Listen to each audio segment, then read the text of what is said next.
chiều mùa hè gặp nhau trên bến cảng, ta chia tay nhau trong lòng bao ly ly. Anh đi ra khơi theo mùa cá biển, em lên rừng theo tiếng xa lời.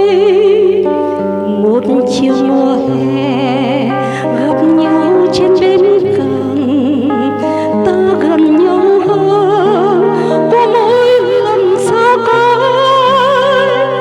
Trong những chuyến đi xa có biết bao nhiêu điều ấy là về đất nước, về con người, về cuộc sống và tình yêu.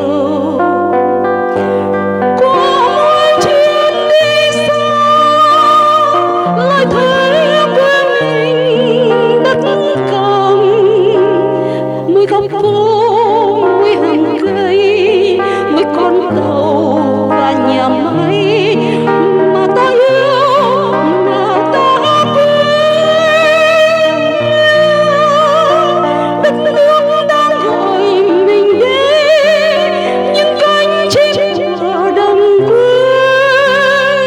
Hỡi em yêu, ta lại hẹn ngày về.